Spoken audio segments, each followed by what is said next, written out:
the White House Press Secretary Karine Jean-Pierre is being called out this morning after saying this about the Biden economy. Watch this.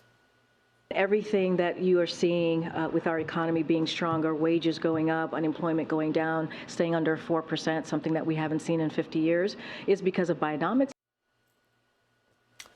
Since President Biden took office, prices of consumer goods are up 16.6%, while real wages are down 3%. That is from the Bureau of Labor Statistics. These are the facts about the Biden economy. President Biden received a community note on Twitter after claiming that real wages are higher than it was before the pandemic. Users flagging the post containing a factual error from the Biden White House. Joining me right now is California Congressman Mike Garcia. He's a member of the House Appropriations, Intelligence, and Science Committees. Congressman, it's good to see you. Thanks very much for being here. Well, we're coming off of this sky-high inflation, and yet because the economy is not as bad as the worst predictions out there, Joe Biden says that Bidenomics is a positive. Your thoughts?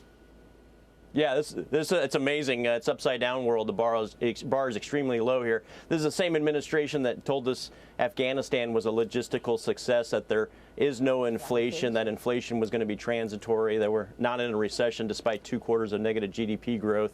They've told us the border secure and that it was just a weather balloon that was transiting our entire country. So they're flat out lying. It's called gaslighting, I guess, in some circles, but I call it lying. I mean, the average American family is feeling the effects of what is now nearly 20% cumulative inflation over the last, call it, 2.5 years, $32 trillion in debt, which is about $95,000 per human being, man, woman, and child in the United States.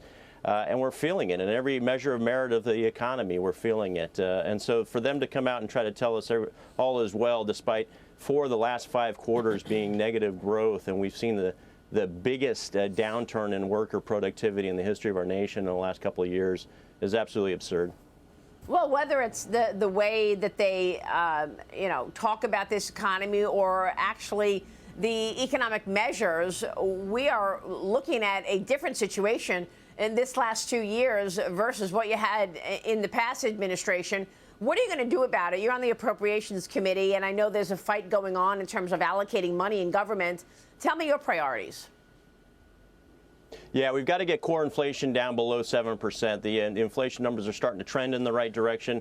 But this is something that we've got to keep fighting through, basically cutting the spending. And we've got to make some cuts across most federal agencies right now. And we're going through that in the appropriations markup process. Very emotional event for the Democrats right now, as they're seeing, in some cases, some federal agency budgets being cut by 25 to 30%. But this is what happens when you inject about $6 trillion of liquidity into the marketplace with Inflation Reduction Act, the bipartisan infrastructure bill, the America Rescue Plan.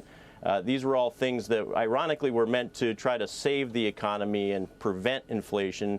And anyone that has any fundamental understanding of economics knows that these things were the root cause and really aggravated inflation over the last couple of years. So we've got to reverse this trend of massive spending and start making the necessary cuts to do so.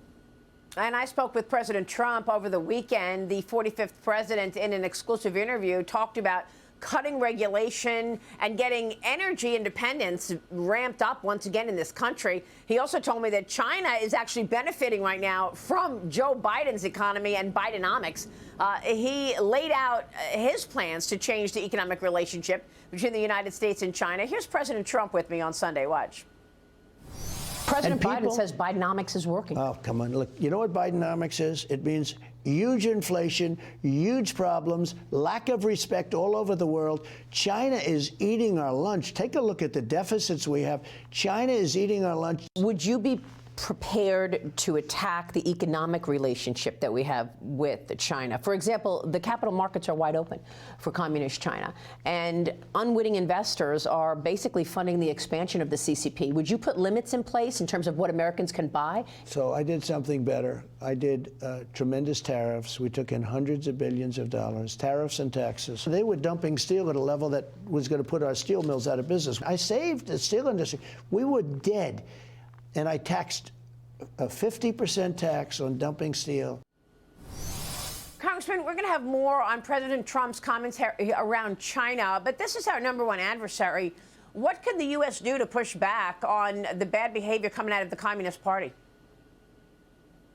Well, I'm assuming it's not send John Kerry there as the climate envoy of the United States to talk about climate change. We need to be applying a max pressure, max exertion. Every lever that we pulled against Russia in the wake of them, and frankly leading up to them invading Ukraine, we should be pulling against the Chinese as well.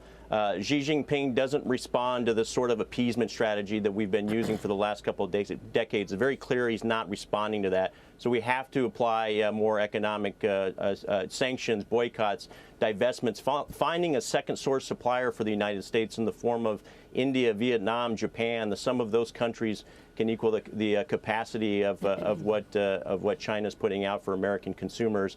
And we've got to be doing this while we're also building a meaningful military deterrence so that he's not having aspirations of annexing Taiwan. Yeah, all really important issues, none of which are being followed by the White House at this point, which is why we are constantly questioning what is going on with this White House. Is the president compromised? We've got a spotlight on it this morning. Congressman, thank you. Mike Garcia joining us this morning. Thank you, Marie. sir.